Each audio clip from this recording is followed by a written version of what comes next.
Ladies and gentlemen, life's greatest battles are not fought with other people.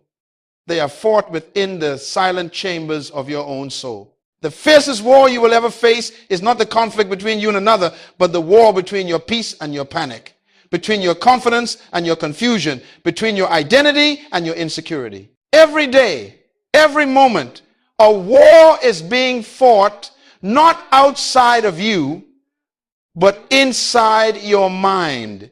And until you win that battle within, every victory outside will feel temporary. The storms of life do not destroy ships because of the water around them. They sink when the water gets inside. And so it is with the human spirit. It is not what happens to you that destroys you, but what you allow to enter you. Today, I want to talk to you about one of the most painful yet most revealing moments in life. The moment when someone pulls away from you. When someone you trusted becomes distant. When the warmth turns cold. When connection becomes silence. And I want to show you that this moment, this painful separation, is not always rejection. It is often revelation. Because how you respond when others withdraw reveals the condition of your own heart. It exposes whether you are led by purpose or by emotion, by conviction or by confusion. The truth is this: when people pull away, you are being tested not in your ability to chase them, but in your ability to lead yourself. The greatest form of leadership is self-leadership. And the first domain of leadership is your inner world. You cannot govern others until you can govern yourself. You cannot influence peace until you have mastered your own. Dominion begins not with territory, not with titles, not with crowds. It begins in the private discipline of your mind. If your emotions control you, you have no authority in life. If people can trigger you, silence you, or steer your joy, you are not leading, you are being led. You are being ruled by reaction instead of guided by revelation. You see, true freedom is not the absence of people who hurt you. True freedom is the ability to stay steady when others change toward you. It is the calm that says, you can leave, but my peace stays. Because peace is not a gift from people, it is a fruit of discipline. That's why the philosopher Epictetus once said, no man is free who is not master of himself. Freedom is not found in independence. It is found in inner control. And so, my friends, I want you to understand, when people pull away, when relationships shift, when communication stops, you are not losing power. You are being given an opportunity to claim it. For power is not in pursuit, it is in poise. The test of maturity is not how quickly you can run after someone who withdraws, but how calmly you can stand when they do. Your reaction reveals your dependence. If their absence breaks your identity, it means they were holding a place in your soul that only God should hold. Sometimes God allows people to distance themselves not to hurt you, but to help you. He allows silence to show you where your security has been misplaced. Listen to me carefully. When people pull away, don't chase their footsteps. Study your heart. Ask yourself, why does this hurt so much? What am I depending on? Whose approval am I addicted to? Because the moment you begin to answer those questions honestly, you begin to take back the steering wheel of your life. Remember this: leadership is not tested in comfort, it is proven in crisis. Anyone can smile when loved, but it takes mastery to stay peaceful when ignored. The calm mind is not weakness, it is wisdom. For only those who have mastered their emotions can manage their destiny. So today, I invite you to shift your focus. Stop trying to control people and start mastering your peace. Because until you master yourself, every relationship will become a reflection of your chaos. But when you find peace within, every situation becomes an opportunity to demonstrate power. This is where true dominion begins. not over the world, not over others, but over yourself. And in this teaching, we will learn how to do exactly that. How to stay calm when others retreat, how to keep your power when people withdraw, how to lead your emotions instead of letting them lead you. Because the greatest victory you will ever win is victory over yourself. My friends, when someone pulls away from you, the first instinct of the human soul is to chase. Because the human heart was designed for connection. But when that desire for connection becomes dependency, what was meant to be a gift becomes a chain. The need to be needed, the craving to be seen, the fear of being forgotten, these are the invisible prisons that keep even strong men weak and wise women silent. But I want you to hear me carefully. Not every departure is rejection. Some are graduations. Some people are not walking away from you. They are walking out of your season. And when you learn to discern the difference, you stop bleeding where you should be learning. Every withdrawal in your life has a purpose. It reveals something about them, yes, but more importantly, it reveals something about you. When someone distances themselves and your peace collapses, it exposes that your identity was anchored in their attention, not in your assignment. The pull away doesn't break you, it exposes where you were already broken. You see, there are moments when God will use absence as an instrument of awakening.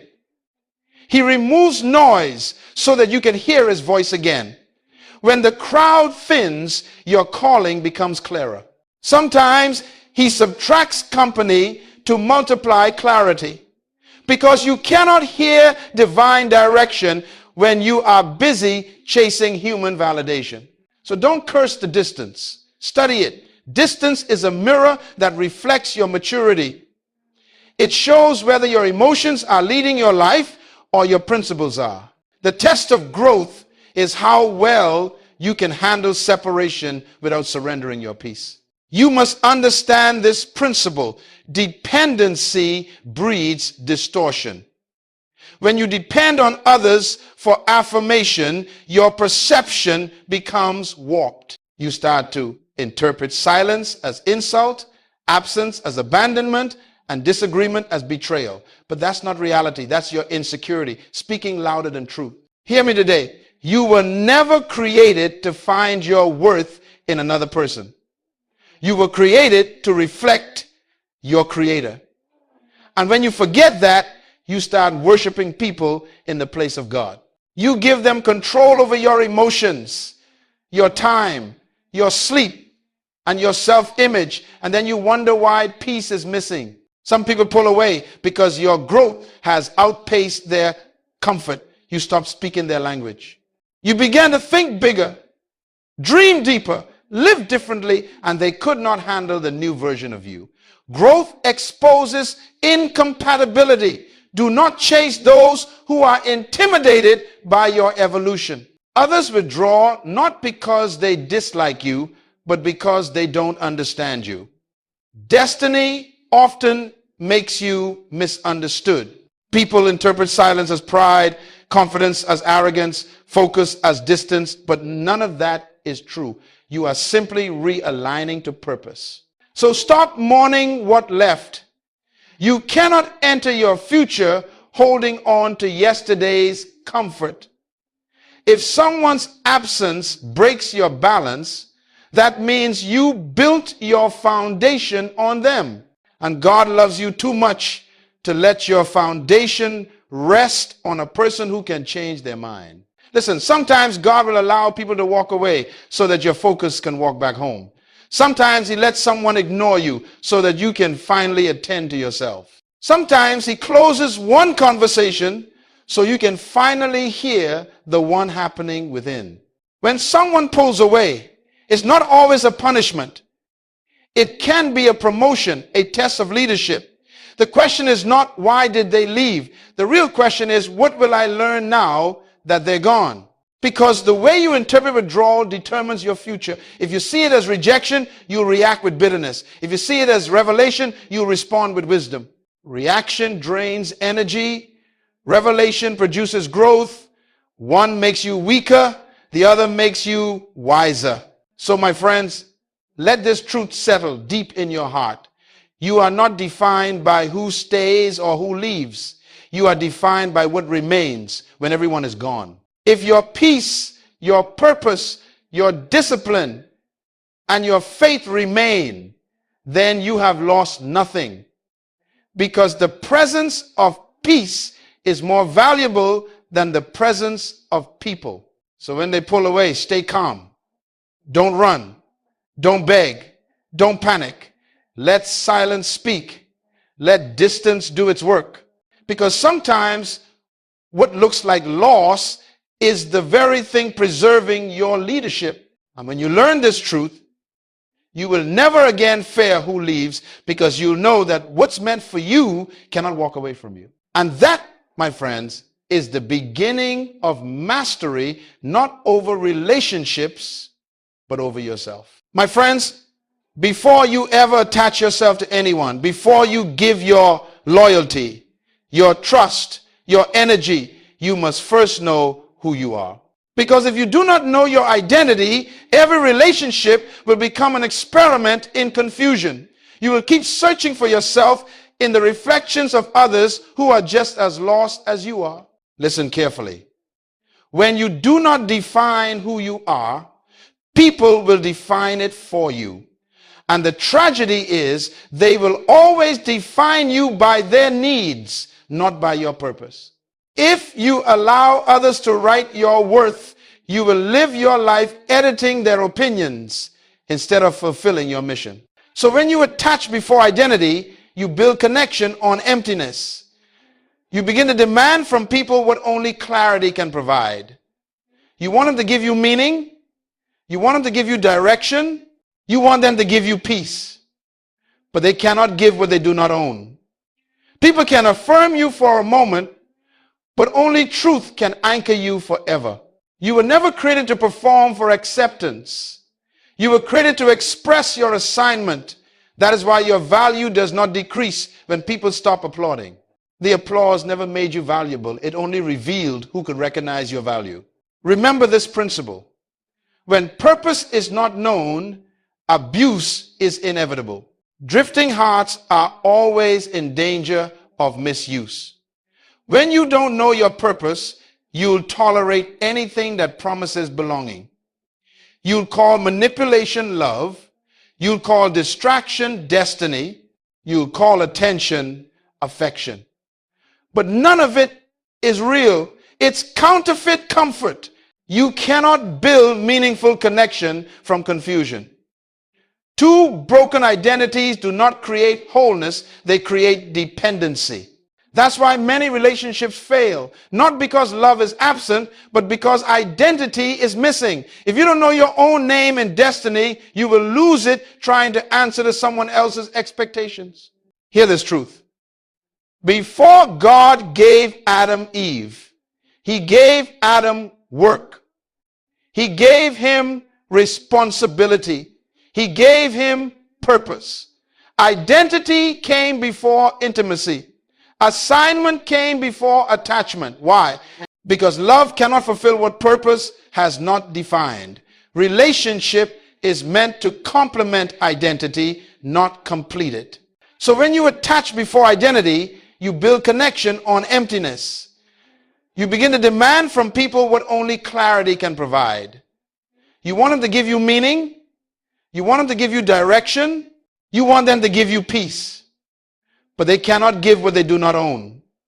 People can affirm you for a moment, but only truth can anchor you forever. That is why emotional dependence is so dangerous. It makes you vulnerable to manipulation. When you do not know your value, you will let anyone decide your price. And the tragedy is that the world discounts what it doesn't understand.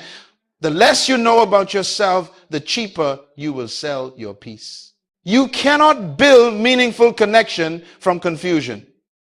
Two broken identities do not create wholeness, they create dependency.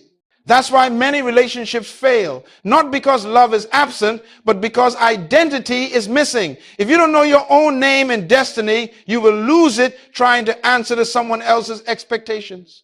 You were never created to perform for acceptance. You were created to express your assignment.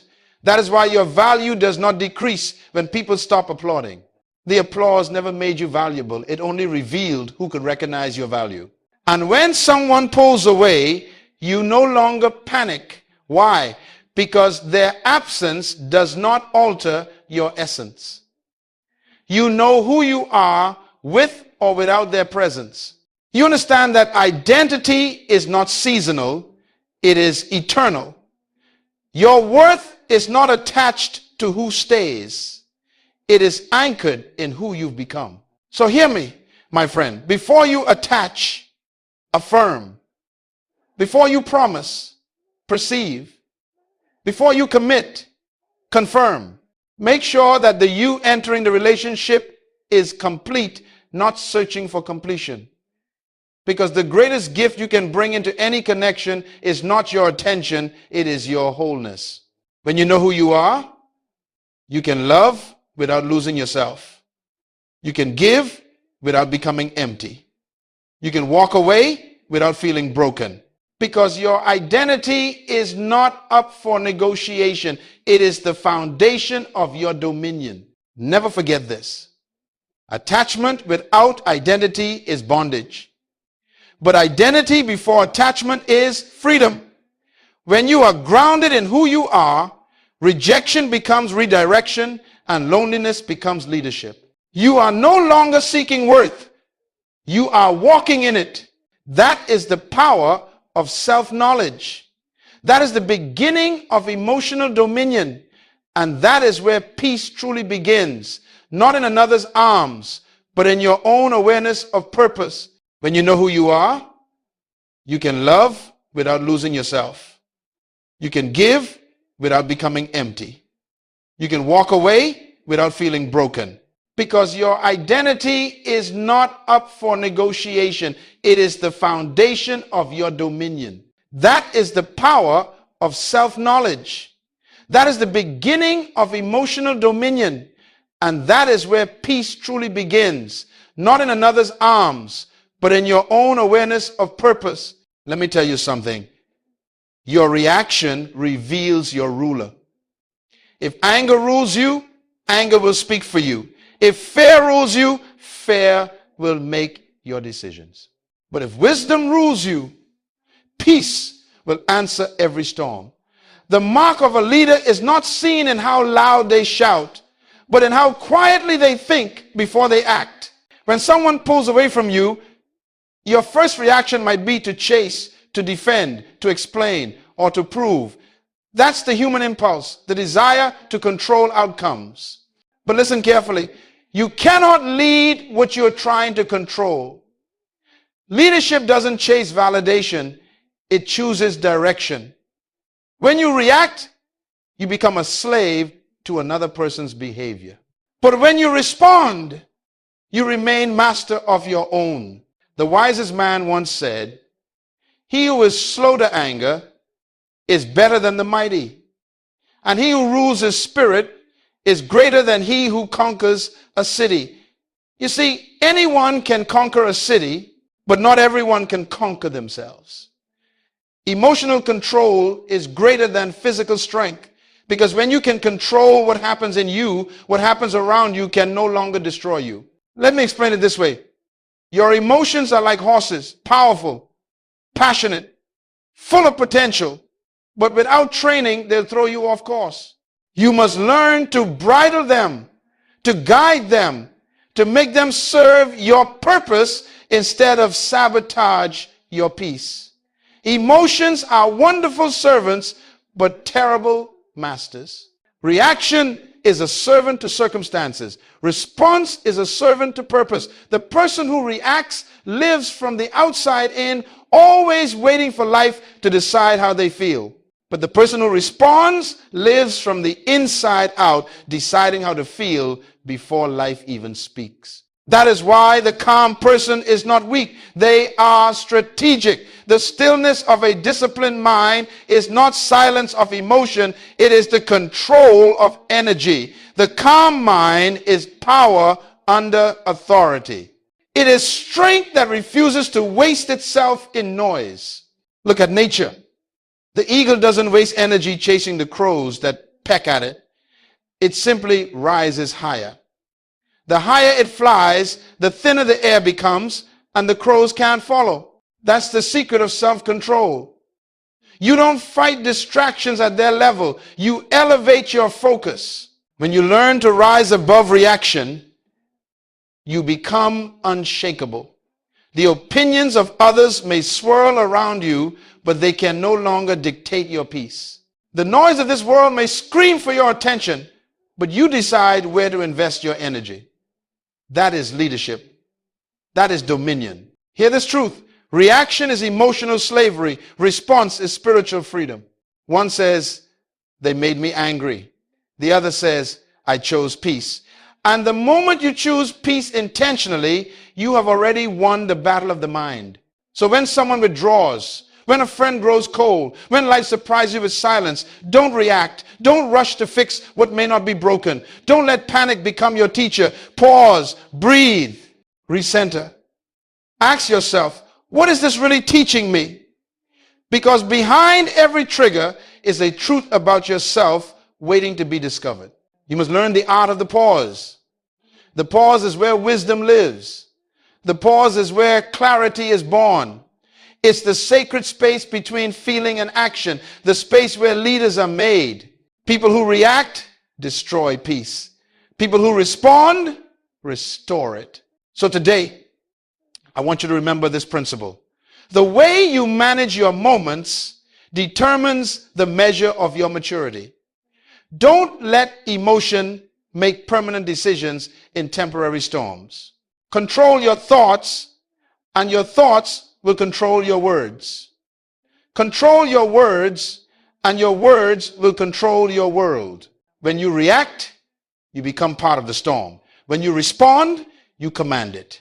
And that, my friends, is the posture of a true leader. The ability to stay calm in confusion, to stay poised in pressure, and to stay consistent when life becomes uncertain. The person who can master that can master anything. My friends, the highest form of leadership is not leading others. It is leading yourself through pain, through pressure, through disappointment, through silence. Because if you cannot lead yourself, you cannot lead anyone else. Leadership begins with emotional discipline. Emotional discipline is the ability to stay steady when everything around you shakes. It is the power to remain composed when you are criticized, to stay kind when you are misunderstood, and to keep your focus when you are ignored. That is not weakness, that is strength under control. You see, every emotional reaction is an opportunity to prove who rules your inner world. Leadership is not proven in public applause, but in private restraint.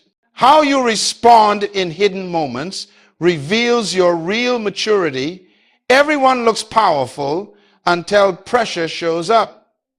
Pressure exposes whether your peace is built on emotion or on principle. So let me give you a truth to remember. The discipline of emotion is the foundation of direction. If you cannot discipline how you feel, you cannot direct where you go. Your feelings are indicators, not dictators. They show you where you are, but they are never qualified to decide where you're going. When you let emotions lead your life, you become a passenger on your own journey. You give your peace to circumstances, your confidence to comments, your focus to frustration. But when you discipline your mind, you become the driver, not tossed by the winds, not shaken by storms, but guided by conviction. Let me show you the pattern of discipline. Pause, perceive, pivot. 3 simple steps that separate the reactive from the wise. First, pause.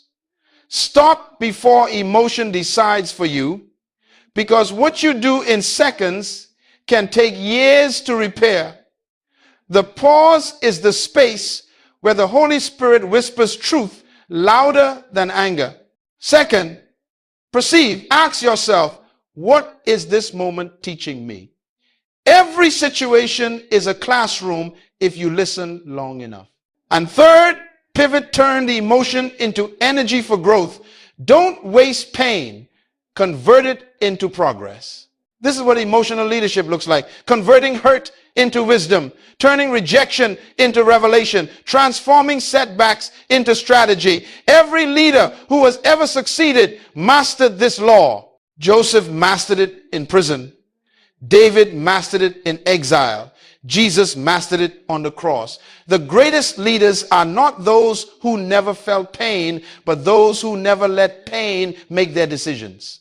That's why I say you cannot have dominion without discipline. Dominion without discipline becomes destruction. The undisciplined mind is like a city. Without walls, every emotion becomes an invader, every thought a thief. But when discipline guards your gates, peace becomes your fortress. So let me give you a truth to remember. The discipline of emotion is the foundation of direction. If you cannot discipline how you feel, you cannot direct where you go. Your feelings are indicators, not dictators. They show you where you are, but they are never qualified to decide where you're going. You must reach a place in life where peace is your default response. That's when you know you've matured. When your calm becomes your shield. When you can smile while misunderstood. When you can stay patient when ignored. When you can choose silence over proving your point. That's emotional leadership. It's authority expressed through stillness. Remember, you cannot calm the storm if you are the storm. If you want to influence peace in your home, in your work, in your relationships, it begins with the peace you carry inside. You teach others how to treat you by how you manage yourself. When you can stay disciplined in emotion, you become a thermostat, not a thermometer. You set the climate instead of reflecting it. So today, I challenge you to take leadership over your inner world. Guard it, guide it, govern it. Every emotion is a servant. Assign it properly. Let joy serve gratitude. Let sadness serve reflection. Let anger serve justice. But never let any of them sit on the throne. The moment you master that, you rise above the average. Because while others are reacting, you'll be reasoning. While others are panicking, you'll be planning. While others are quitting, you'll be growing. That is emotional leadership. That is dominion in action. And when you learn to live this way, nothing outside of you will ever have the power to destroy what's inside of you again. You see, every emotional reaction is an opportunity to prove who rules your inner world. Leadership is not proven in public applause, but in private restraint. How you respond in hidden moments reveals your real maturity. Everyone looks powerful until pressure shows up. Pressure exposes whether your peace is built on emotion or on principle. Never forget this. Attachment without identity is bondage. But identity before attachment is freedom. When you are grounded in who you are, rejection becomes redirection and loneliness becomes leadership. You are no longer seeking worth. You are walking in it. That is why emotional dependence is so dangerous. It makes you vulnerable to manipulation. When you do not know your value, you will let anyone decide your price. And the tragedy is that the world discounts what it doesn't understand. The less you know about yourself, the cheaper you will sell your peace. Boundaries are not walls of fear, they are gates of wisdom. A wall keeps everyone out. A gate lets the right ones in. Boundaries are the doors through which only purpose is allowed to enter. That's why you must define your gates emotionally, mentally, physically, and spiritually. Let's start with emotional boundaries. You are not responsible for managing other people's moods. Stop absorbing their storms. You can care deeply and still refuse to carry what isn't yours. Love does not mean losing yourself to save someone who refuses to swim. Compassion without boundaries is self-destruction in disguise. Then there are time boundaries. Your time is your life measured in hours. Every minute you spend is a piece of your destiny you can never retrieve. That's why time is sacred. You cannot be everywhere doing everything for everyone. Even Jesus withdrew from the crowds to restore his strength. Time without boundaries produces burnout, and burnout produces bitterness. Learn to say no without guilt. Every no to distraction is a yes to destiny. And finally, there are value boundaries. Never negotiate your principles for the sake of peace. Compromise may buy you approval, but it will cost you integrity. True peace is not found in pleasing people. It's found in protecting your purpose. Some people will only respect you when your silence refuses to tolerate their disrespect. Hear me well. Boundaries are not selfish. They are strategic. They are how wise people stay effective, how leaders stay focused, how lovers stay healthy. Boundaries preserve capacity. You cannot pour into others when your cup is cracked. You cannot lift others when your own foundation is crumbling. Protect your vessel because your purpose flows through it. The book of Proverbs says, guard your heart, for out of it flow the issues of life. Guarding your heart is not isolation, it's insulation. It's protecting your peace from pollution. It's deciding what energy you allow into your environment, what words you allow into your spirit, what habits you allow into your days. Because everything you tolerate, you train. If you allow chaos to keep knocking, eventually it will move in. If you allow disrespect to repeat itself, eventually it becomes normal. But when you set boundaries, you reintroduce order into your life. You reclaim your identity, you restore your confidence, and you rediscover your direction. Boundaries are not about control, they are about stewardship.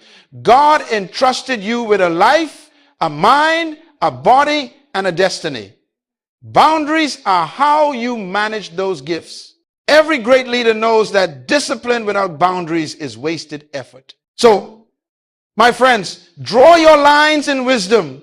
Define what you will give, what you will accept, what you will protect. And remember this, boundaries do not push people away. They attract the right ones. Because those who truly value you will never be offended by your standards. They will honor them. If you allow chaos to keep knocking, eventually it will move in. If you allow disrespect to repeat itself, eventually it becomes normal. But when you set boundaries, you reintroduce order into your life. You reclaim your identity, you restore your confidence, and you rediscover your direction. So learn to speak the language of self-respect, the language called no. Because every no built on principle becomes an invitation for peace to enter. Boundaries are not the end of love. They are the beginning of self-leadership. And self-leadership, my friends, is the true definition of dominion. My friends, let me tell you something that will set you free. Rejection is not the end of your story. It is the refining of your soul. What you call rejection, heaven often calls redirection. What you perceive as loss is sometimes the classroom of transformation. You see, life is not only measured by what you receive, but by what you can release. There are moments when God allows doors to close, not to punish you, but to position you. Because the truth is, if every person stayed, if every plan succeeded, and if every path remained open, you would never grow beyond your comfort. Rejection, my friends, is often the fire that purifies your motives. It burns away the false attachments, the hidden insecurities, the silent dependencies you didn't even know you had. It's the storm that strips the tree so that only what's rooted remains. when people walk away, when opportunities dry up, when silence replaces applause, it is not the death of destiny. It is the revealing of strength. Hear this carefully. You cannot be refined without fire. Gold is not made pure by comfort. It's made pure by heat. Diamonds are not formed in light. They are forged under pressure. And your character is not proven by approval. It's proven in rejection. The very pain you try to avoid is often the tool God uses to shape you. So instead of asking, why did they leave? Ask, what is this teaching me? Instead of saying, why me? Say, what is this making me? Because pain becomes productive when you interpret it through purpose. Every disappointment carries a deposit, a hidden treasure of wisdom, maturity, and resilience waiting to be discovered. Let me give you a principle that will change your outlook forever. You grow more in subtraction than in addition. When God removes something or someone, it's because he's about to refine your focus. When he subtracts comfort, he multiplies clarity. When he prunes your branches, he's preparing you to bear more fruit. Some people had to reject you so you could remember your source. Some doors had to close so you would stop knocking on man's approval and start listening to heaven's assignment. Some relationships had to fade so you would rediscover your individual identity, who you are, apart from applause. I want you to see rejection for what it truly is. Not a verdict, but a vehicle. It is a bridge from who you were to who you are becoming.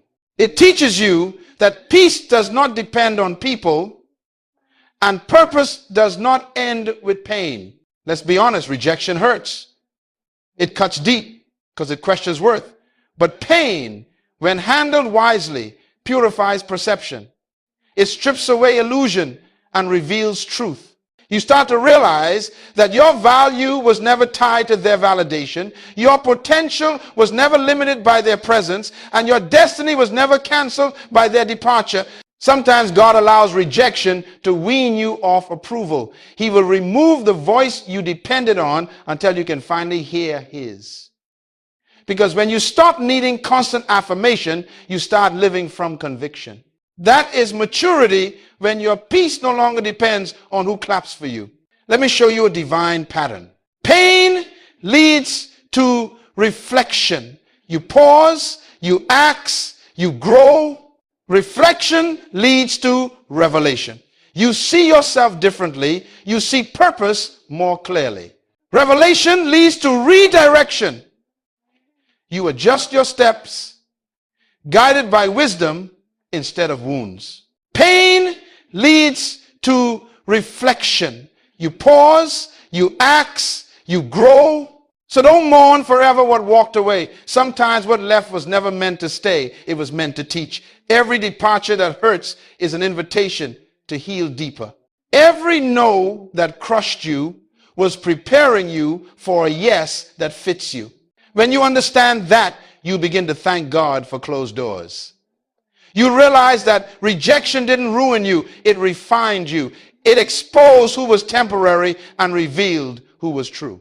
It burned away dependency and birthed discernment. It replaced confusion with clarity and weakness with wisdom. And the truth, my friends, is this.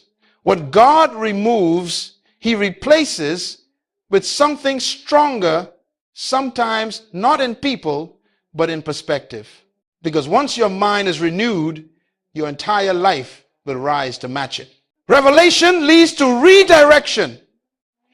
You adjust your steps, guided by wisdom instead of wounds. So stop calling it rejection. Call it refinement. Call it training. Call it growth. Because that's what it truly is. The divine process of preparing you for what's next. Every loss can either make you bitter or better. The choice is yours. Bitterness looks back and says, why me? Growth looks forward and says, now I see. The one who learns from rejection becomes unstoppable because they are no longer controlled by who leaves or who stays. Your mind is like a garden. We've said that before. But even the best seed cannot thrive if the soil is polluted. The same is true of your life. No matter how strong your purpose, no matter how clear your vision, if your environment is toxic, your spirit will suffocate. Let me tell you this truth. Your surroundings are silently programming your future. Every sound you listen to, every conversation you entertain, every habit you tolerate, they are all sculpting who you are becoming.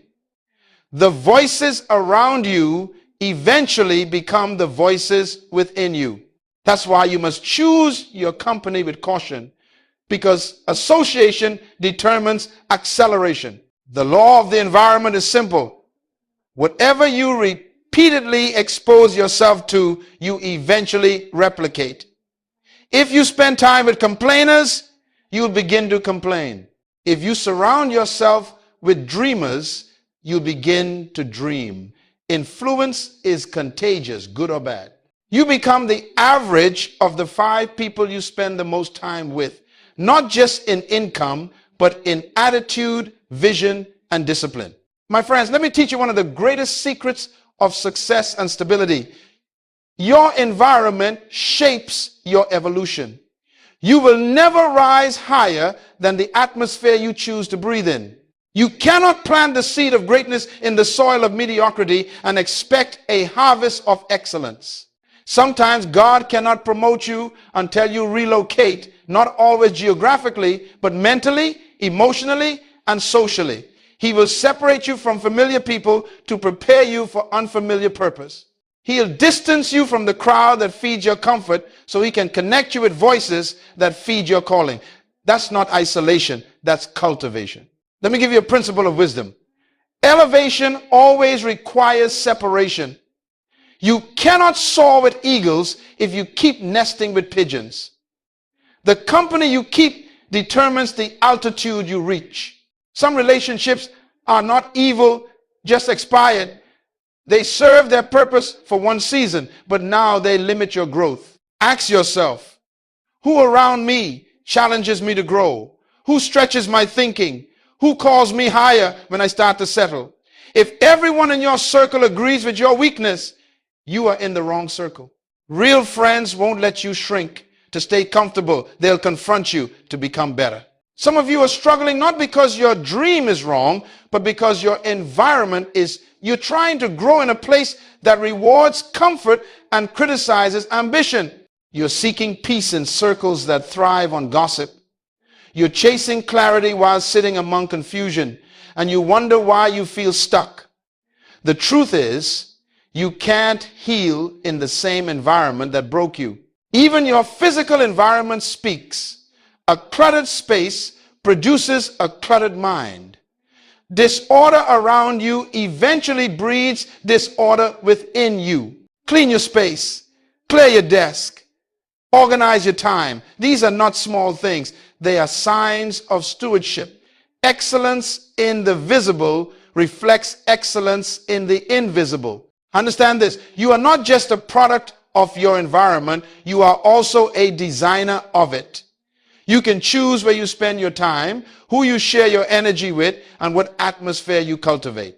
If peace is absent, create it. If positivity is missing, speak it. You have authority to set the temperature of your surroundings. Sometimes the greatest act of faith is to leave the familiar for the fruitful, to step away from comfort zones that feel safe but keep you small. Growth is uncomfortable, but stagnation is fatal.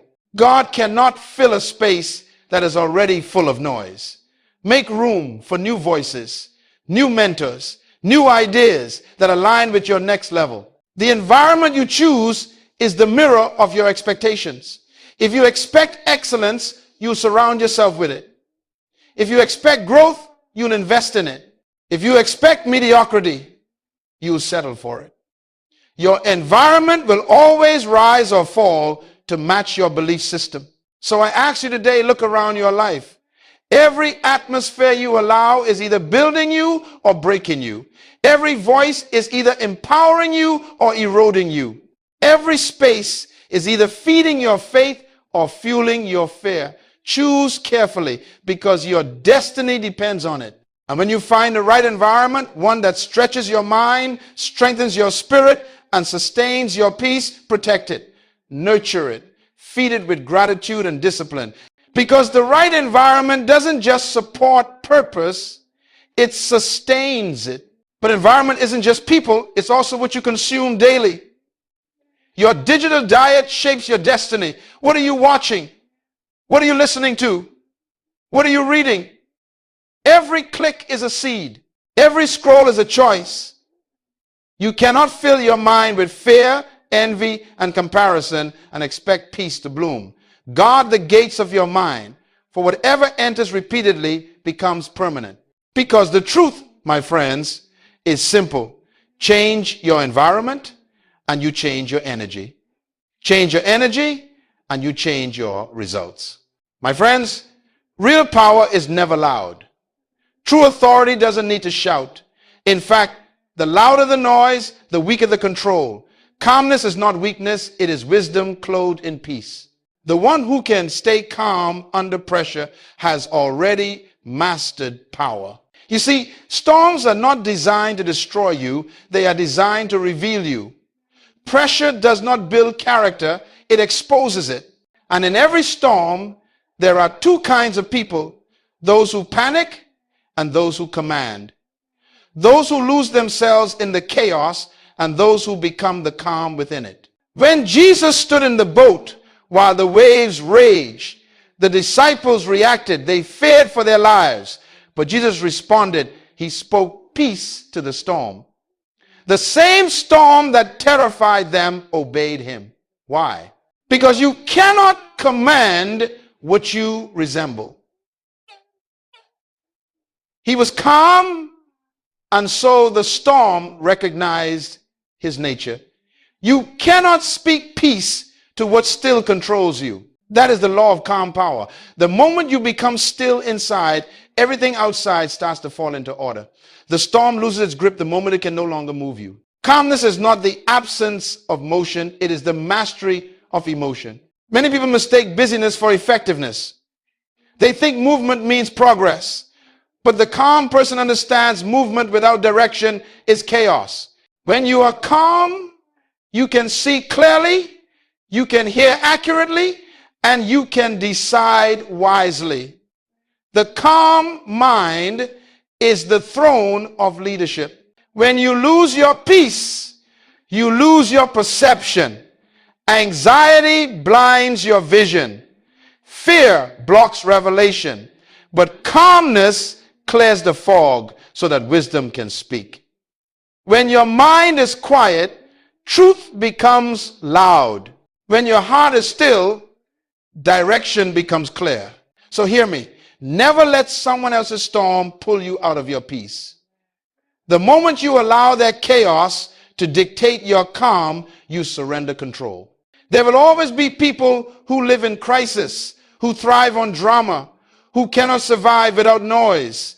But you are not called to join their storm. You are called to bring stillness to it. The calm person carries silent confidence, the kind that doesn't argue, doesn't compete, doesn't rush to prove anything. Calmness doesn't chase validation because it already possesses assurance. When you are calm, you are clear. And clarity is the foundation of authority. Let me give you a principle that every leader must master. You can't solve a problem at the level of emotion that created it. If you stay angry, you'll make angry decisions. If you stay afraid, you'll make small ones. Calmness elevates you above the problem so you can see the solution. Think of calmness as your internal thermostat.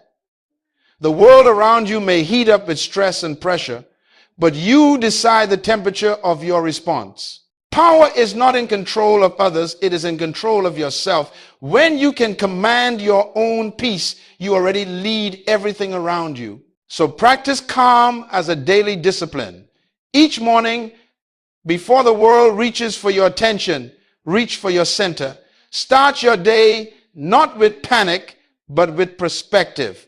Choose gratitude over grievance, prayer over pressure, and clarity over confusion, because the day cannot control a person who has already chosen peace. This is why the calm mind always wins.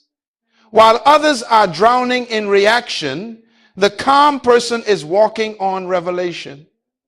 While others waste time proving, the calm person is progressing. While others are overwhelmed by the storm, the calm person is steering the ship. Hear this truth and never forget it. Stillness is strength and peace is power.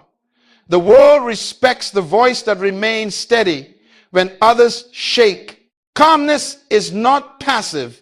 It is the highest expression of authority. It is the posture of someone who knows who they are, where they are going, and who sent them. When you master the law of calm power, you begin to live above manipulation. People can no longer provoke you. Problems can no longer paralyze you. Pressure can no longer possess you. You walk into rooms not to dominate, but to demonstrate peace, and peace itself becomes your influence. So remember this, my friends. Storms are temporary, but character is eternal. The goal is not to avoid storms, it's to learn to sleep through them. Because peace is not found in the absence of trouble. It's found in the presence of mastery. And the calm mind is the crown of a king. My friends, by now you understand that life is not about controlling what happens to you. It's about mastering how you interpret it. Because the difference between reaction and revelation is the difference between staying wounded and walking in wisdom. When people pull away, when situations shift, when silence replaces conversation, you are standing at a divine intersection, the road of reaction or the road of revelation. Reaction keeps you stuck in the emotion of the moment. Revelation moves you forward in the purpose of the process. Reaction says, they hurt me. Revelation says, they help me grow. Reaction says, this is unfair. Revelation says, this is necessary. Reaction, see pain. Revelation, see preparation. Hear me carefully. Every challenge that enters your life is carrying a message from your future. Pain is not always punishment. It is often prophecy. It reveals what still needs to be refined, what still must be surrendered, what still has to be strengthened. If you can pause long enough to listen, even disappointment will start to teach you. The mature mind doesn't waste energy reacting to everything. It asks, Lord, what are you showing me through this? Because when you start looking for revelation instead of retaliation, you shift from survival to sovereignty. You become the student of destiny, not the slave of emotion. Do you remember what I told you earlier? Leadership begins in the inner world. This is where that truth takes root. Reaction makes you emotional. Revelation makes you intentional. Reaction consumes your energy. Revelation channels it. Reaction looks outward. Revelation looks inward and upward. The moment you stop reacting, you reclaim direction. Because as long as you're reacting, someone else is writing your story. But when revelation comes, you take the pen back. You start leading your life again, guided not by noise, but by wisdom. You must understand this. Everything you experience, whether joy or pain, success or loss, is raw material in the workshop of your purpose. Nothing is wasted when seen through revelation. Even betrayal becomes a blessing when it teaches discernment. Even silence becomes sacred when it gives you space to hear God's whisper. So the next time life disappoints you, ask yourself 3 questions. What is this revealing about me? What is this refining in me? What is this redirecting me toward? Those 3 questions will turn every reaction into revelation, every wound into wisdom, every delay into development. Remember, my friends, you cannot control people, but you can always control perspective. You cannot dictate outcomes, but you can always choose outlook. And when your perspective changes, your entire life follows suit. The human mind is so powerful that a single revelation can undo years of regret. Some of you have spent too long reacting to the past. It's time to rise and redeem it. Stop rehearsing what hurt you and start extracting what it taught you. Because reaction changed you to yesterday, but revelation opens the door to tomorrow. Do not waste your pain. Use it. Do not curse your confusion. Question it. Do not fear your solitude. Fill it with wisdom. The quiet seasons of your life are not empty. They are pregnant with revelation. God often hides his greatest lessons in which you least expected to learn from. You must understand that revelation always transforms identity. Once you see differently, you live differently. Once you realize that the storm was sent to strengthen your sails, you stop cursing the wind.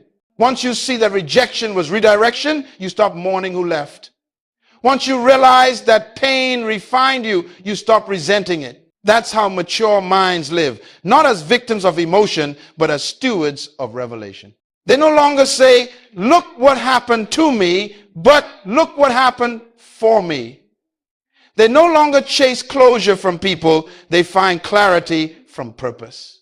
So today, I say to you, stop reacting and start revealing. Let your experiences become your education. Let your disappointments become your discernment. Let your silence become your sanctuary. And above all, never forget this principle. Your reaction may change your mood, but your revelation will change your life. When you live by revelation, peace becomes your posture, purpose becomes your compass, and focus becomes your fuel. You begin to rise above circumstances, walking not by feeling, but by understanding.